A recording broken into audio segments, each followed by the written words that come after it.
I used to believe that words could be forgiven, that a slip of the tongue, a careless phrase, could be smoothed over by time and love.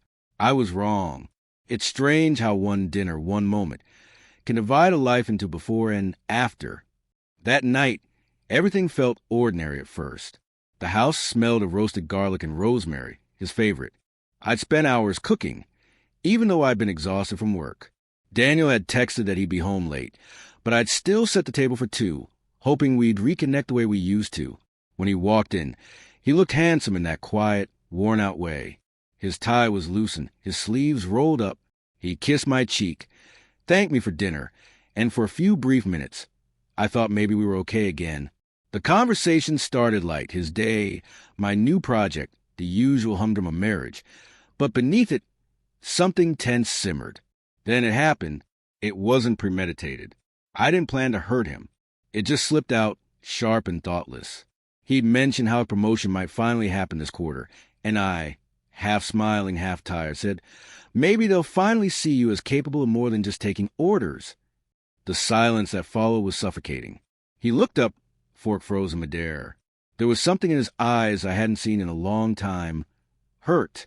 Deep, quiet hurt. What's that supposed to mean, he asked. His tone wasn't angry, just brittle. I should have backtracked right then. I should have said I was joking or tired or anything. But instead, I doubled down. Maybe it was pride, maybe resentment. A month of small frustrations boiled over, and I muttered, you know what I mean, Daniel. You've been stuck in the same place for years. Don't you ever want more? He set his fork down. Slowly, deliberately. I didn't realize my ambition disappointed you, he said. It's not that. I began, but he raised his hand. No, I get it. You think I'm not enough. His voice didn't rise. That's what scared me. It was calm, quiet, final. He finished his drink, stood, and took his plate to the sink. I watched him rinse it, dry it, and set it down like a man performing a ritual to keep himself from falling apart. I reached for him, my chest tightening. Daniel, I didn't mean... He cut me off with a look. Just one, and it said everything. The rest of the evening was a blur. He said he needed air, grabbed his jacket, and left. I assumed he'd be back later, like always. Arguments happened. Words were said.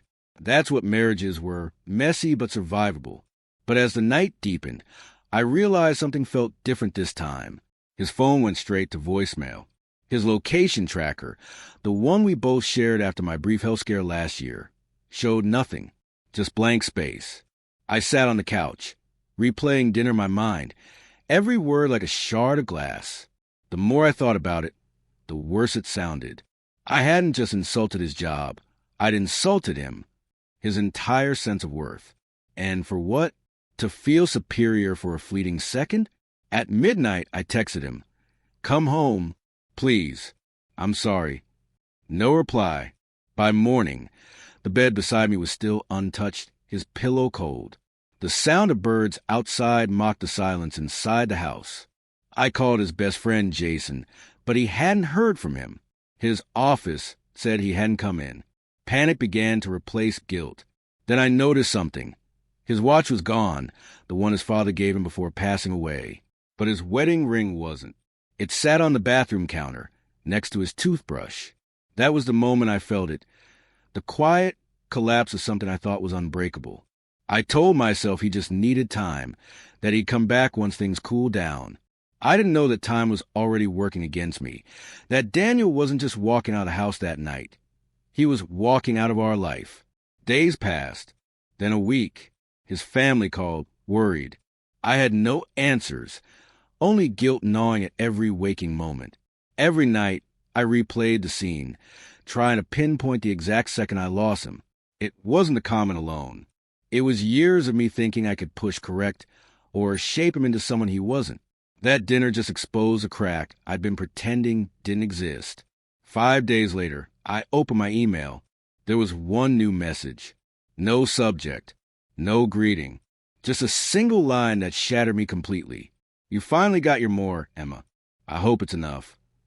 The screen blurred through my tears. That's when I realized, sometimes, the words we think are harmless aren't just comments. They're weapons. And once they're spoken, They can't be taken back. For days after that email, I lived like a ghost inside my own home. The sound of my footsteps echoed through rooms that used to feel alive, and every corner seemed to whisper his name. I kept rereading that one line. You finally got your Morma. I hope it's enough. Until it burned itself into my mind. At first, I tried to convince myself it was a heat-of-the-moment message, that he'd gone somewhere to clear his head, and would return once the sting faded. But the days stretched into weeks, and Daniel never came back. His bank account remained untouched. His clothes were still in the closet, except for a few shirts and the jacket he'd worn that night. Even his favorite books, the ones he refused to lend anyone, sat perfectly lined up on the shelf. It didn't feel like he'd left. It felt like he'd been erased. I filed a missing person report after 2 weeks, though part of me felt guilty doing it. How could I admit to strangers that my husband might have left because of something I said? The officer who took my statement asked the usual questions, but his look told me what I already knew. Men walk away sometimes. They get tired. They stop explaining. Months passed. I returned to work, pretended to move on. I smiled when people asked how I was doing, told them I was fine. Inside, I was anything but.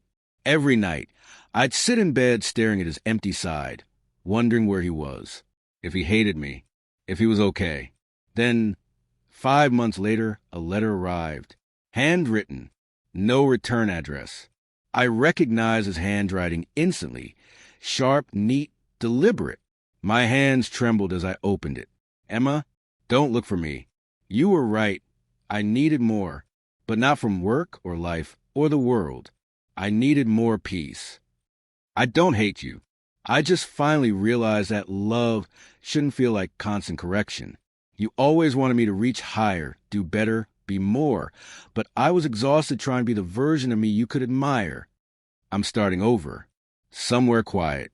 Somewhere no one knows my name. Please, don't try to find me. D.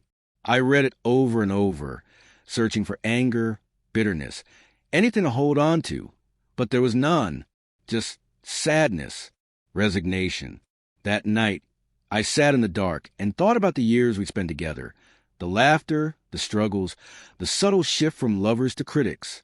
I realized how often I'd mistaken care for control, how I'd measured his worth by my expectations instead of his happiness. I thought about his father's watch, the one he took. He'd once told me, this reminded me that time's the only thing we can't fix. I hadn't understood then how much that meant. A year later, I received a call from his sister, Hannah. She'd found a postcard in her mail. No return address, no signature.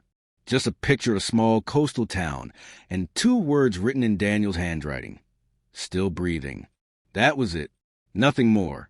It should have angered me, the thought of him living peacefully somewhere while I carried the weight of regret. But it didn't. For the first time in a long time, I felt relief. At least he was alive. At least my words hadn't destroyed him completely. Life went on. Slowly, painfully, but it did. I moved apartments, changed jobs, tried to rebuild myself piece by piece. Every now and then, I catch myself glancing at couples in restaurants, watching where they talk to each other. The pauses, the tones, the little jabs disguised as jokes. I wondered if they knew how fragile those moments were. Years passed before I found the courage to visit that same restaurant where it all began. It hadn't changed much. The same soft lighting, the same scent of rosemary and wine. I sat at the same table, alone this time, and ordered what used to be his favorite dish. When the waiter brought the check, he smiled and said, "Your bill's been taken care of, ma'am, by the gentleman who was just here." My heart skipped. "What gentleman?" He pointed toward the door. Tall, dark jacket, beard. Left a few minutes ago. I turned, but the doorway was empty. Only a faint reflection in the glass remained. A man's silhouette disappearing into the streetlight glow. The waiter handed me a folded napkin. He said you'd understand. My fingers shook as I opened it. Scrawled across the fabric, in familiar handwriting, were just 2 words, still more. I sat there for a long time, the words sinking in like a tide. He wasn't angry. He wasn't gone forever. He was reminding me, This time gently. That sometimes more doesn't mean control or ambition or fixing someone. Sometimes it means learning when to let go. As I left the restaurant, I smiled for the first time in years. Not because I thought we'd find our way back to each other, but because I finally understood why he left. And maybe, just maybe, that understanding was the truest kind of closure. Because love isn't just about staying. It's about knowing when your presence starts to hurt someone more than your absence ever could.